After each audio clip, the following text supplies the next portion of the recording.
Hello, everyone. Thank you all so much for joining us. We're very pleased to be doing our first live event. Thank you to everyone who's going to listen to this later. Thank you to everyone who sent in questions. And most of all, thank you to those of you who showed up live to ask a few questions. We are doing this at 8 p.m. on a Thursday night, far too late for me to be drinking tea. So unlike my usual sequence, today I am drinking the single bottling Glenrose 2006. Not the oldest and not the scotch I normally go for, but this is a single bottling of Douglas Lang's Old Particular, so it's an independent bottling, cask strength 65%. You'll get some really great answers out of me. And I am drinking this out of a glass gifted to me by Ryan, hand-blown glass from the glass blower to the last Habsburgian Empire in Austria. Really adds to the effect. And with that, I will introduce our moderators. Here with me is our star editorial team, Patrick Penny, who does have a bio up on the website. Woo, good to see you. Happy to be here. Happy to ask some questions that are coming from our Instagram today. And of course, looking forward to answering them. I, unlike everyone on the East Coast, do have tea. I'm sitting here in Seattle. It's a nice balmy 92, 93. And so I was going to reach for a green tea, but it's not really my evening kind of cuppa. So I'm drinking Crimson Lotus 2016 Midas Touch. So still got some nice vibrancy and youth, definitely, kind of that Jingmai Gushu type of profile. So I'm hoping it'll help kind of get the sweat off of me. But yeah, looking forward to answering some questions. And Pat, you're based in Seattle right next to Crimson Lotus, is that right? So your friends, you get to have tea with them from time to time. Not right next to, but certainly close. So right next to would be dangerous. But yeah, I get to see Glenn every now and then. Glenn and Lamu. It's always a great time when we can see them. And I hope, maybe in a month or two, we can do something with them, Tea Technique and Crimson Lotus. So we'll get working on that. Also here with us today is Ryan On. Ryan likes to remain behind the scenes and under the radar, which is why he doesn't have a bio up on teatechnique.com.org, teatechnique.org. Ryan, welcome to the show. The bio is coming soon. I will write it at some point in the future. No, happy to be here. Happy to answer these questions and really excited to kick this off. Teatechnique.com. Jason, do you even read your book? I think I own the .com. Why aren't we using it? That's probably the question that everyone wants to ask on the Instagram. Why did I choose .org.com? Because we made a promise to all of our subscribers that this was a non-commercial paid entity. All right, I'll accept that answer. No further line of interrogation. Who owns this LLC? Who do we all work for? With that, Pat, we'll pass it over to you for the first question. Yeah, hey, all right. Well, you know what? I think Ryan had kind of given me a little request before we started. He said, hey, can we make this about tea? To which I absolutely said, no way. No way in hell, this is not going to be about tea. But no, of course, I'll start it off just for you, Ryan, with a tea question. So this one's coming from Instagram. We did not ask anyone permission to share their names. So maybe this time we won't share any usernames, but hopefully next time we'll be on top of that. So coming from Instagram, what teas have you found yourself drinking a lot of recently? And so Ryan, I'm going to pass that to you first. Well, I ordered way too much fresh green tea this spring, some of which arrived on time, some of which did not. So I am drowning in green tea that is slowly losing its optimal consumption window. So I'm trying to move through it. So You say that, but didn't we have 30-year-old green tea once? I think that was with Pat. I don't think that was with me. I was there. Yeah. No, I never. And it was not 30 years old. It was 40 years old. Yeah. A Longjing. A much better vintage. So Ryan, what do you say to the idea that green tea can age for 40 years?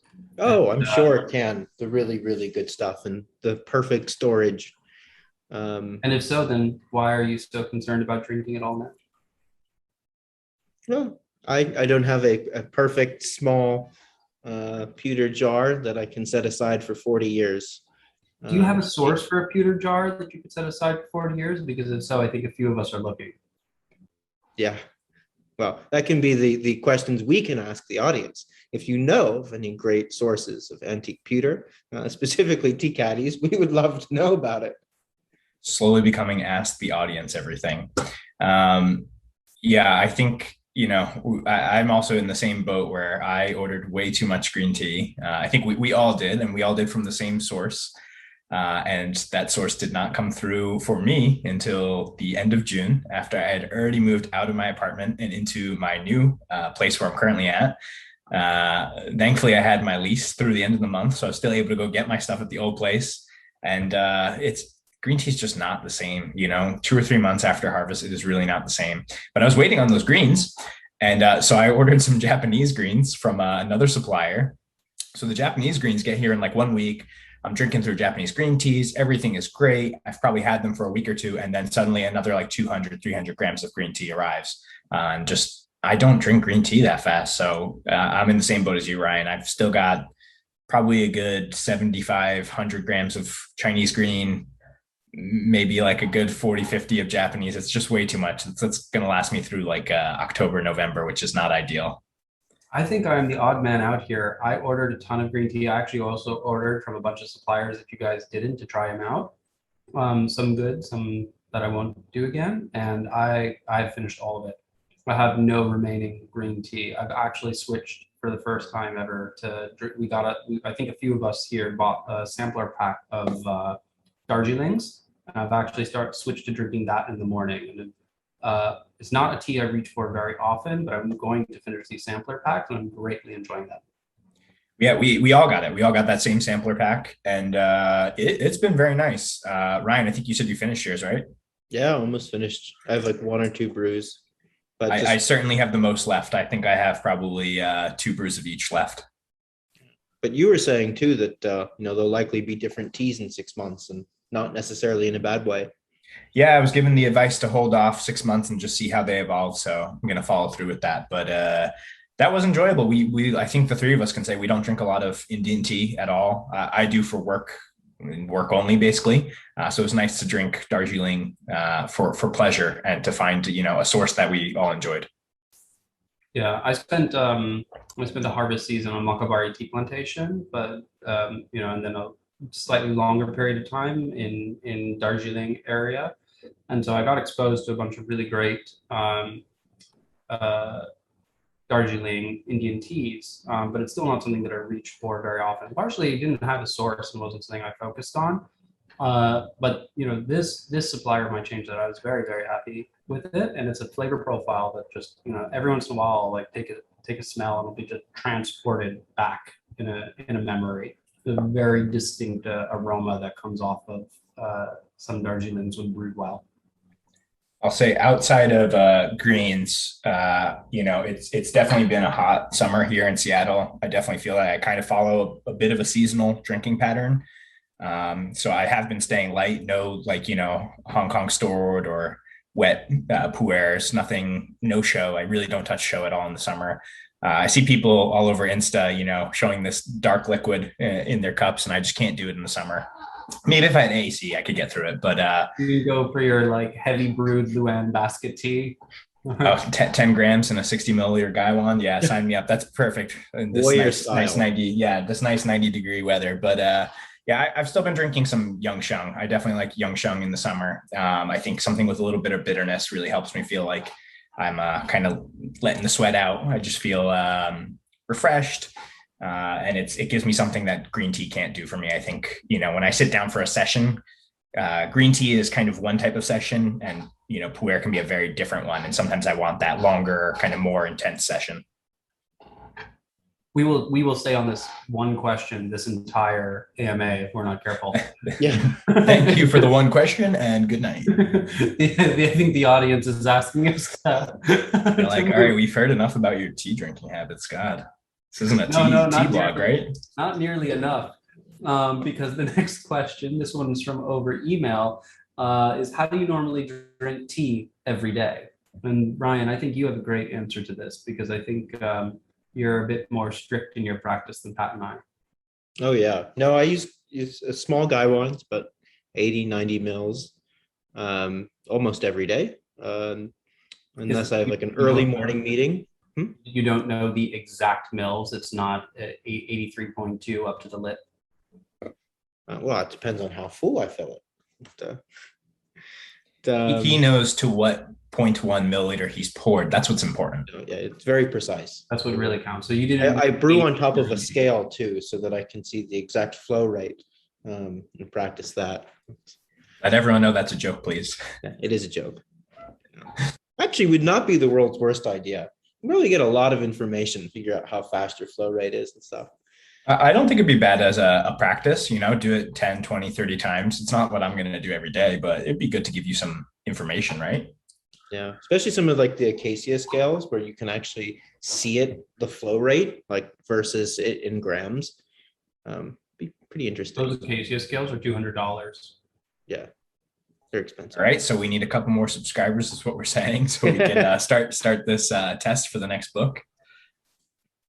So I think we totally derailed you, Ryan. How do you brew every day? Oh, I have a Tetsubin, I have my little Gaiwan, and over the course of the pandemic, I've been brewing in it once or twice a day, and I've gotten to know this Gaiwan so well.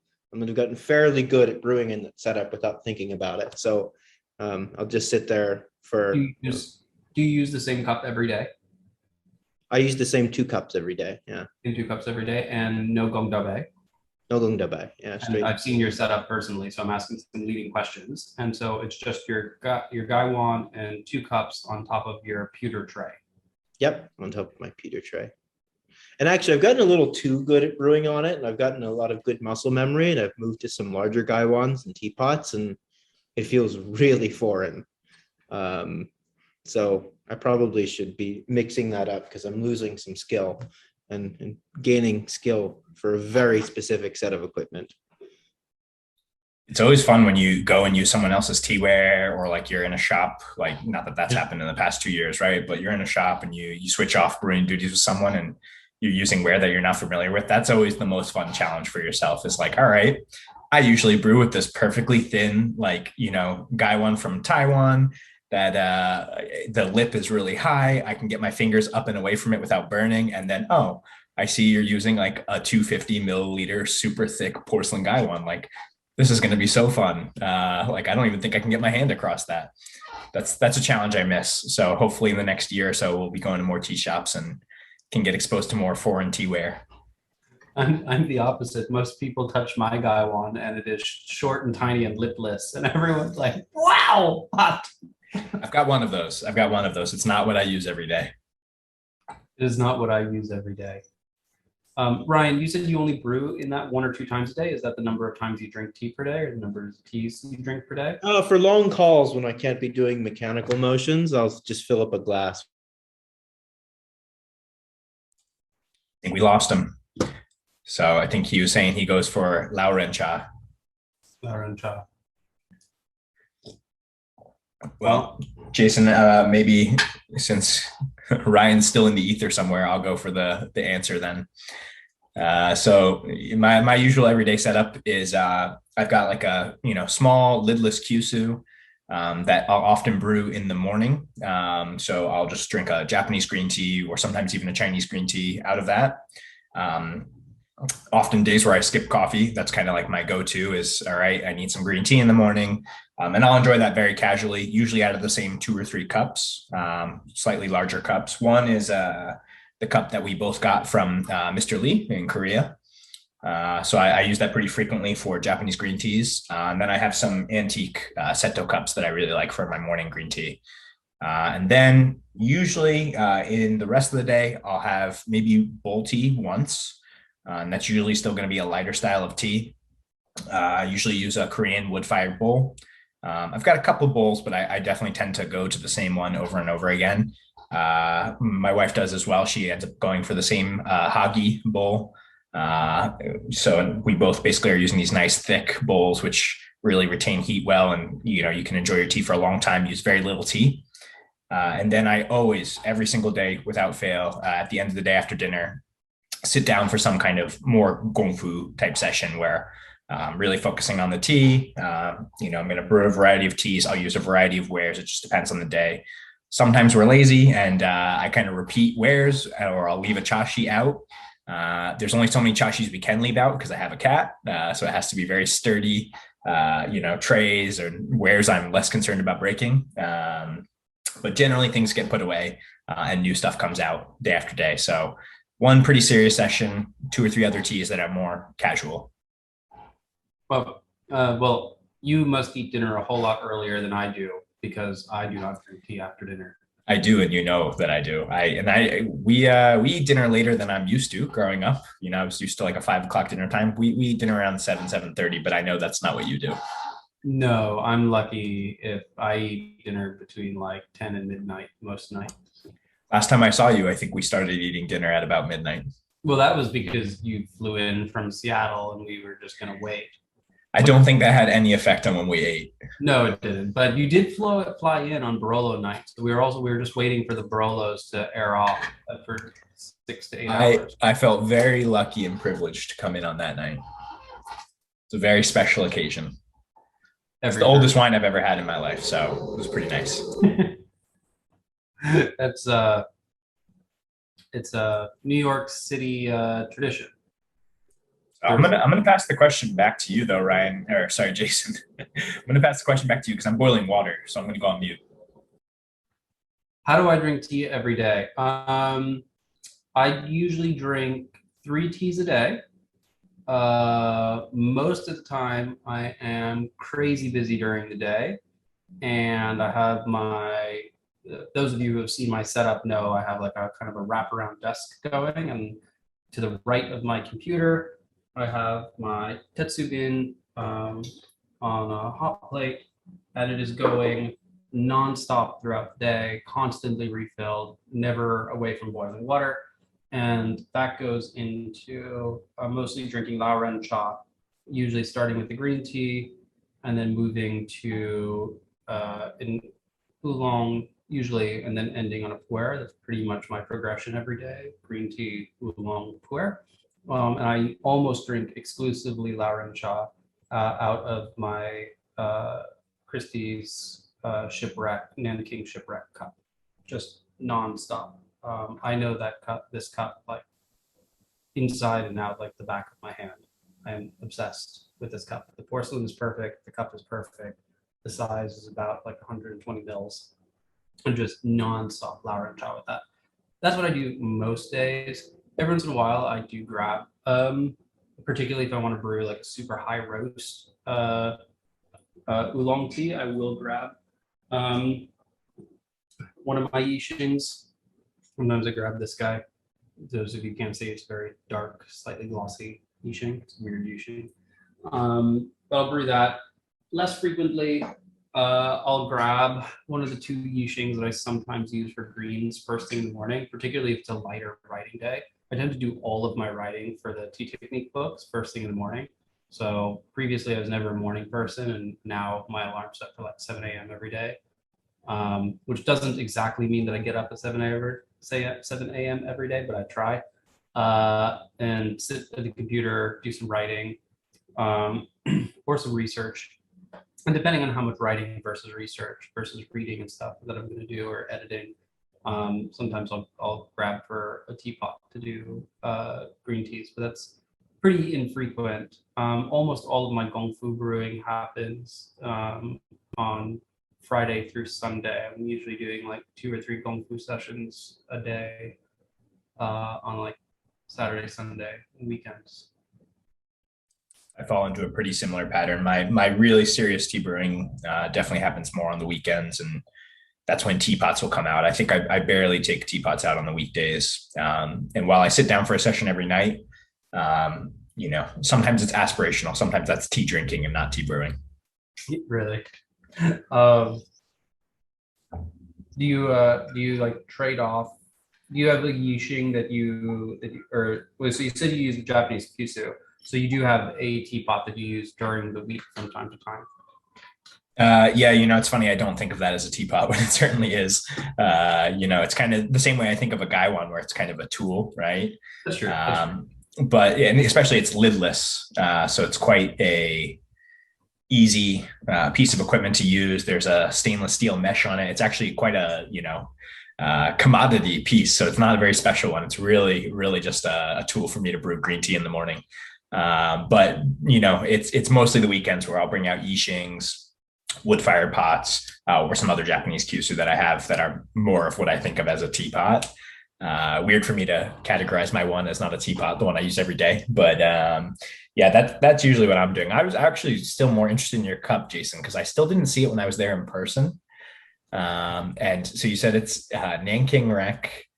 Is there some more details you can share on that cup? It's not an Instagram question, but I want to know. Nanking Rec, Christie's.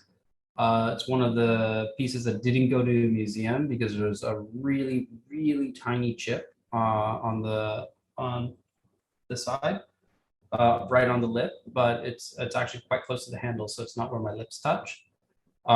It looks like it's pure white Blancpain export ware shaped like a really tiny coffee cup. But actually, if you hold it up to the light, it has some of that translucency. And if you shine a light at the right angle, you can actually see that it was previously painted. It had cloud and dragon painted on it, but the 100 years under the ocean, actually the paint went away, leaving just the very smooth porcelain and glaze. But you get any interesting minerality from that 100 years under the ocean? No, not on this cup. But I do from a teapot that the glaze started to wear away. Everything comes out a little salty, but I don't use it very often. So I think I just need to use it like a few more times, and maybe I'll drink all the salt water out of it. I mean, if there's some teas where you just want that extra mineral character, right? All my Korean greens. Or, I was thinking if you want those rock teas to have just a little extra salt to them. Mm. So for everyone listening later, not the live attendees right now, but Ryan's internet's very obviously for us not working. So it's just Jason and I right now, but I think maybe we'll go on to the next question since we're moving at a nice one question per like 10 minutes. We're pretty bad at this. So I think that one was from email, right? So I'll throw another Instagram question on here. And that is, what books are you reading recently? You want me to go first, or you want to go first? You go for it. We have like maybe one or two overlapping answers, but you go for it. Yeah. So unfortunately, I don't read one book at a time because I like leave them scattered around with bookmarks where I'm at, and then like I see them and I pick them up and I start reading. So I'm reading Chinese Ceramics, covered by Yale University Press, cover to cover. About halfway through, which means that I've just now started the end of the Tang Dynasty. If you ever wanted to know about Neolithic Chinese graveyard ceramics, I'm your guy. Not exactly my interest, but took half the book to get to the tea ceramics. In addition to that, a little more focused, just read The Japanese Garden by Sophie Walk and Faidon. That's one of the Pat and I read. That book is, the writing in that is just phenomenal. It's not anything you'd ever expect. It looks like a coffee table book. It's kind of expensive. It has pretty pictures, but the writing in that is the best descriptions of Japanese gardens and the theory and philosophy behind them I've ever read. So you recommended that to me. I picked it up. It was quite a while ago, maybe last November or so. And I got it from Target, right? And so my thinking there was like, all right, I got this from Target, but Jason recommended it. It's got to be good. And I really started picking it up about 2 months ago or so. I had a really long backlog of bad tea books I wanted to read through.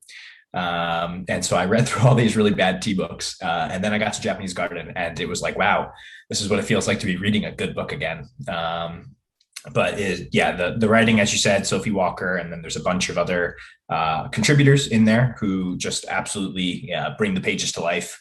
It's wonderful to see, an array of gardens. I would usually take it in about 10 pages at a time. So I really took my time going through, because I think if you look at like 30 gardens in a day, it's just too much to really let it soak in. So you just take it a couple pages at a time. But the explanation on the philosophy was amazing. I learned a lot of stuff that I did not know before. And, I've been to a lot of the gardens in the book, and it still told me a lot about the Japanese gardens. So Jason, sorry, I interrupted if you had more on that. No, that's I totally agree on Japanese gardens. In addition to that, what else have I been reading?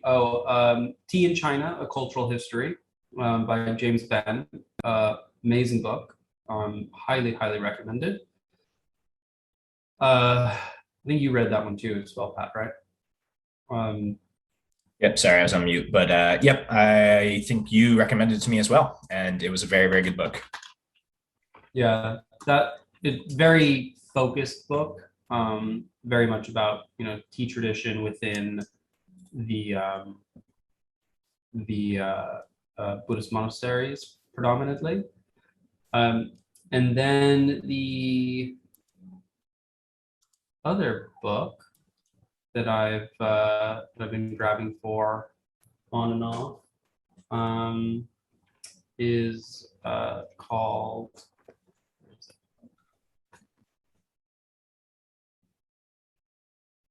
Oh, right. Robert Fortune's A Journey to the Tea Countries of China. We always talk about Robert Fortune, and for some reason, everyone always forgets that he actually wrote a book about his time in China, stealing the tea seeds.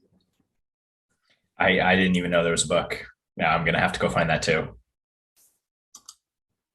So Jason, you're kind of my conduit for books, but I think as you were just going to say, Ryan's back. You made it. Back. Ryan, the internet in Pennsylvania. There was an electric storm, so the power flashed, and then took forever for the internet and the router to reboot. Well, Ryan, we're on your favorite subject, books. We know you have books. Reading. Have you read any tea books ever? No. Actually, that's kind of true.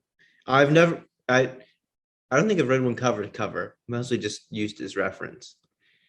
Which is kind of embarrassing to admit, but it should be. A lot of people learn from blogs and but you can learn however you like, Ryan. Don't let me shame you on how to learn. I will recommend that there are many great tea books out there, and you should pick them up. Well, I'm mostly messing with him because obviously he learned everything he knows from the Tea Institute. Which we do recommend some specific readings. So I don't know how you would have passed the test without reading a few of the books that we recommend. Shame on me. I made it. I don't know, maybe shame on us. One of our live audience asked a follow-up question. Pat, what is the bad tea books that you don't recommend? What are the bad tea books? I don't know if I want to blast people like that. Maybe I'll share it personally. I'll send you a message because, and I've actually, I think one of the bad tea books, I think a picture from it ended up in an article that Jason wrote for Cult of Quality about how to perform Chaozhou Gongfu Cha tea ceremony, which included, you must light incense. There must be someone playing music. Yeah. So I don't think I'm going to share the exact book and the author live on this AMA, but I can definitely share later. But at work, we have a library of tea books. Some are your standard references, great books. Like The True History of Tea, right? Or Kevin Gaston's book on tea. There's quite a lot of really, wonderful books from knowledgeable authors that we have. But within that library exists a good, 50, 60 books that are very questionable on the information they have. And the sources they're coming from just weren't great. So I'll share with you more offline. Sorry to not answer the AMA question from the live audience member. Ask me anything except to blast people that wrote bad books. The tea world is small. We shouldn't blast anyone. No, I'm not going to do that. Especially because Jason's writing a book, right? This is an AMA for a book. Someone is going to complain about my book if they haven't already. For sure. I just don't want to open that, be the one who opens that door. It's way too complicated. Can't understand any of it. Should really dumb it down. We tell him that every week. It's okay. So I think, Ryan, did you actually ever answer the question? What books? What books are you reading? Yeah. Oh, I started a book on the flu of 1918. It's a little long, really long intro into like the history of medicine. So I'm hitting pause on that because I'm getting kind of bored. And it's like the history of medicine pre 1918. So there's that. What else have I read? I'm reading the new book on WeWork, sort of origin story, The Cult of We on Adam Newman. It's a great read, really entertaining. Love reading origin stories, both good and bad. That one and Bad Blood, the Theranos one, were all really entertaining reads. Those are the two that I'm reading right now. Nice. So I'll answer the question as well. So as I had just mentioned, I just finished maybe like 2 or 3 weeks ago, the Japanese garden books that we've talked about extensively. After that, I had picked up, per Oscar Breckles, the book of Japanese tea. I think I read like the first 5 pages. It's bilingual, so I read it in Japanese. I put it down as we were moving, and a bunch of other stuff happened. I think I actually talked about it in one of the early episodes of the podcast. It's a good intro into Japanese tea. I'm probably not the right audience for it. It was a little bit more on the basic side, but it was very nice that I could read it bilingually, so I could practice my Japanese a little bit. So I finished that one a little bit ago. And I just picked up, I've had this actually since college, and I never read all the way through it. It was used for a course, and recently I wanted to read it. So it's the Anthology of Japanese Literature from Earliest Era to Mid-19th Century by Donald Keene. And it's just some excerpts from various famous Japanese literature, starting with ancient period, moving through Heian, and then into some more well-known, poets, authors, etc., throughout the ages. So right now I'm coming to the end of the Heian period, and it's been very interesting so far. There was a whole section on poems written in Chinese by Japanese people. So obviously literati and elite. And a lot of those poems of the times were actually quite bad. Very few could actually make it into this anthology, because writing in Chinese was so new in the early Heian period that as we move further, they start to get better at it. But a lot of the early Heian period just doesn't have any good poems to actually add to an anthology. So there's a page or two of them, but I definitely preferred the Japanese poems. Just feels, I think we've talked about it, a little bit more authentic, whatever that word means. But there's references to places, cultural references, Buddhist or Shintoist references that make a lot more sense in the Japanese poems versus when they're trying to use Chinese references. I feel like a lot of the meaning is lost. So that's what I'm currently reading. I actually, as a gift, I sent one of our partners some tea. This is not for tea technique, this is for work.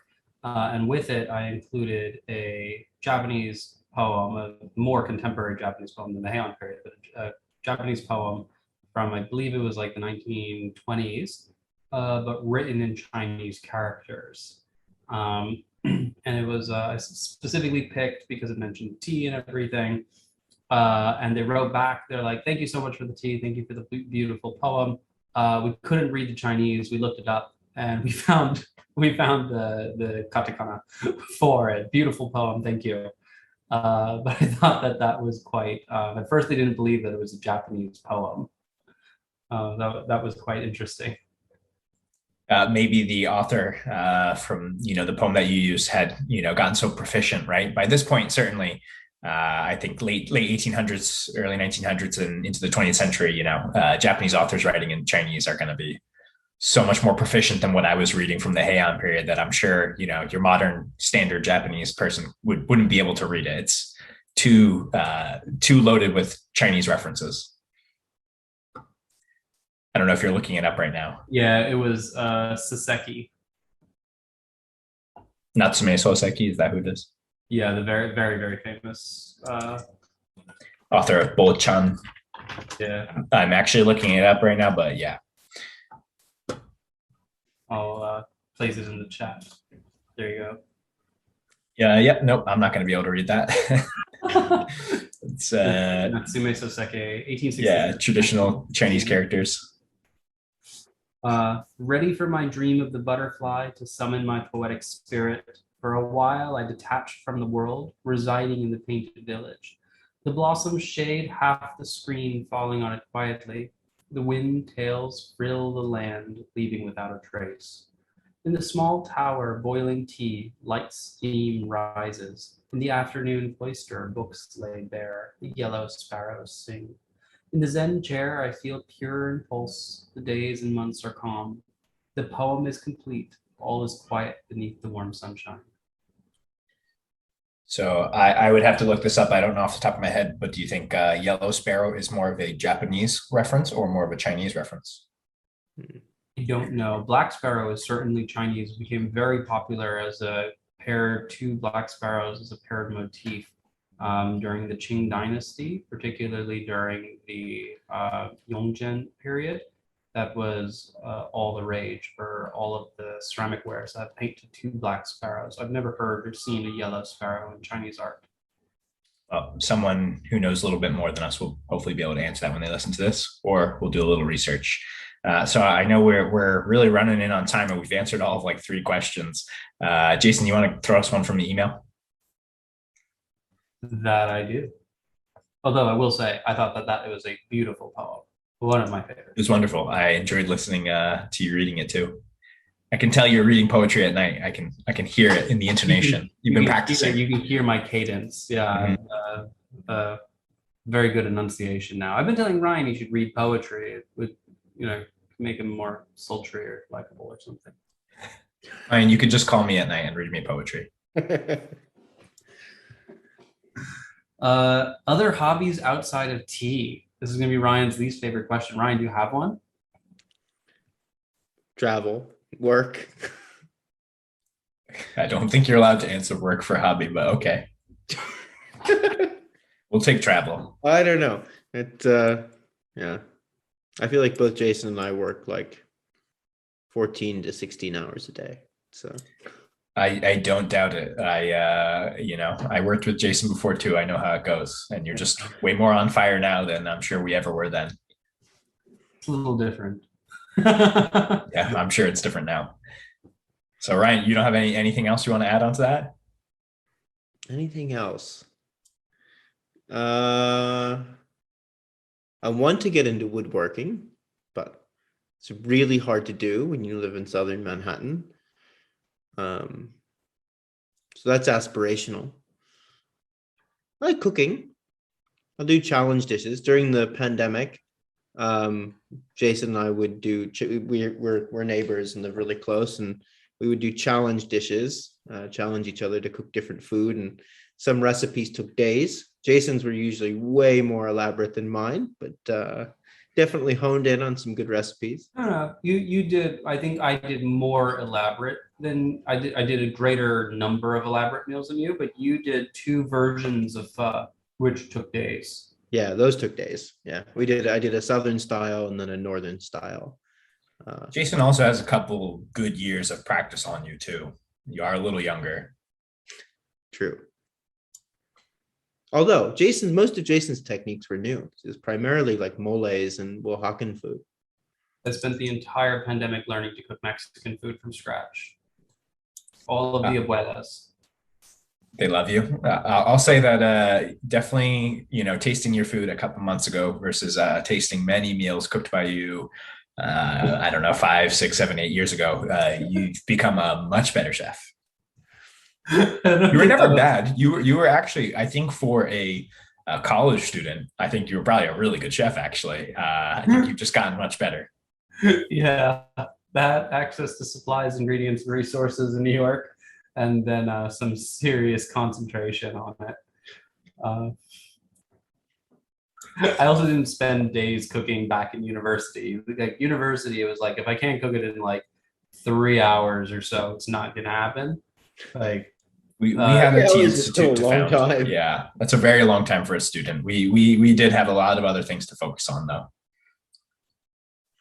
I don't know. I really liked the 48-hour duck confit, and that was more than 48 hours. That was like 5 days of cooking.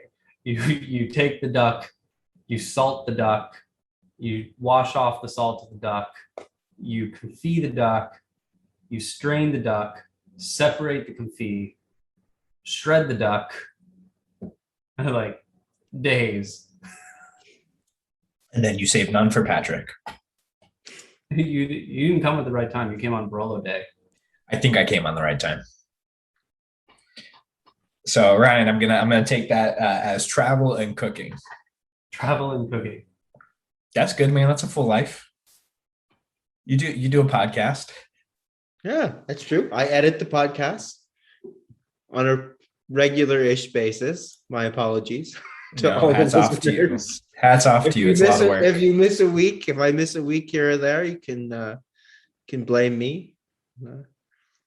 It's okay. Jason can't be the only one getting hate mail. Yeah. So Jason, maybe you certainly do. We'll pass it off to you then for the rest of the question. Oh, rock climbing, but my knee is currently damaged, so I haven't been doing that. Same with ice climbing and mountaineering. I haven't been doing that. Cooking, which I have been doing, although it's been tapering off as the pandemic recedes and work comes flooding back. I have not done any multi-day cooking extravaganzas for quite a while. But like I said, Mexican food was my obsession to learn. Los tradicionales de abuela, traditional recipes of grandmother, that was my jam. Like, how am I going to make this? Totally 100% from scratch. Other than that, outside of that, obviously interested in both tea-related art, things like calligraphy and stuff, but also very interested in contemporary art.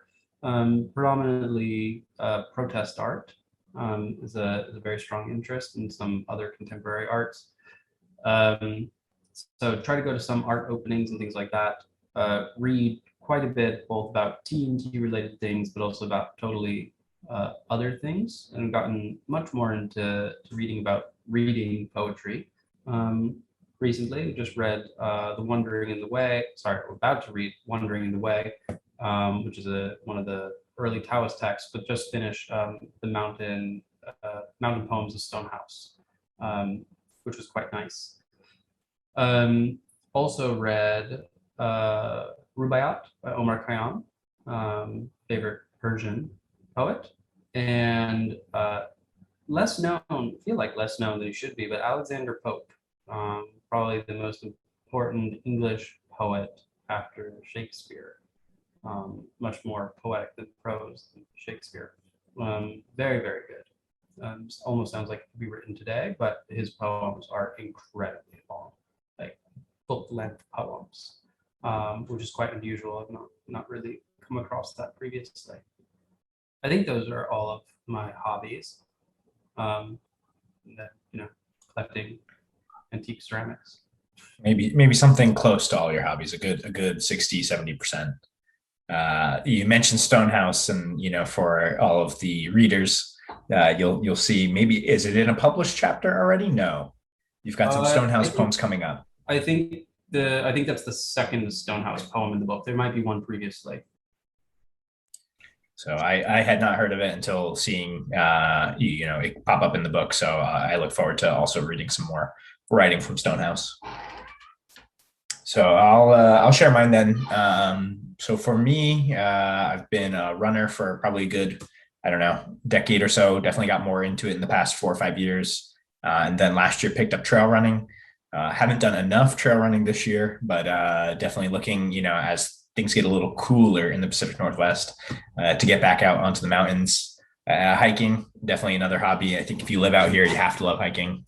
Outside of that, of course, tea, but appreciation of cigars as well, something I enjoy. I am a cat daddy. I was telling everyone before we started recording, but I, as of today, now have a second cat. So my first cat's Toast, and we just adopted Pop Tart today. So after we're done recording this, I'm going to go probably play with the kitty.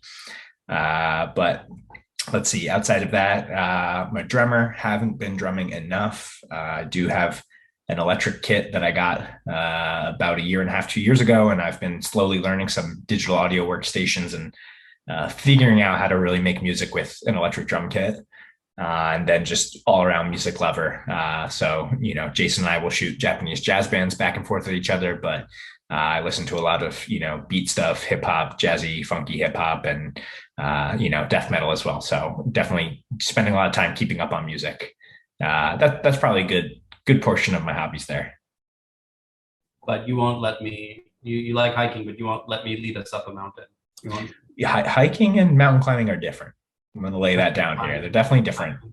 I think your pace of hiking and my idea of hiking are also probably different.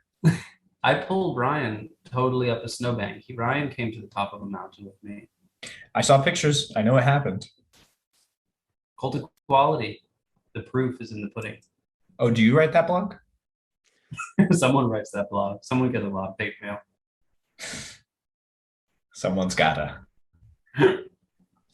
So I think we're at our allotted time for today. Do we want to throw anything else in here? I think we have one more question. What advice would you give to a new tea practitioner? Was that a real question, or you just want to have that in here? That is a real question. Okay. Someone is reading my book for advanced practitioners as a beginner. Well, you can let them know the second book you put out will be aimed at them. Maybe no. No. No. Okay. Well, one day you'll write a book for beginners. But to answer that, advice for a beginner, I would say start by drinking as much tea as you possibly can.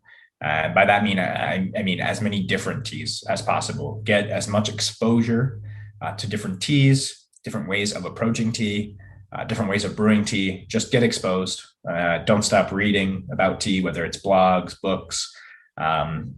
Just try and saturate your life with tea and other people's approach to it, and slowly you'll find the path you want to take. You'll start to learn what all these teas taste like. You'll start to learn what you like out of tea and how to brew it, and over the years you can form your own kind of path through tea. And after maybe 2 or 3 years, you can start reading Jason's books again. Minimum 5 years of practice. Ryan, Jason. My advice, just like any process of discovery, of explore and exploit, I would echo a lot of what Pat said. So just trying many different things and figuring out what you're interested in. There isn't a singular path. Some people are more interested in the tea itself and connoisseurship. Some people more in the associated arts like ceramics. Other people in brewing. So it's kind of have to discover what you like and then deep dive into it. Some people just the community. I think some people just love the hobby because it opens you up to an awesome community, and the online community is alive and thriving. But depending on where you live, there might be an awesome in-person tea community as well, post-COVID and certainly pre-COVID. So I think, yeah, just like you were saying, Ryan, figure out what you want to get out of it. Right? There's no end goal, so find out what you want to do and keep working your way there. If you're in New York, come talk to us. Is it my turn? It's your turn. It's your turn.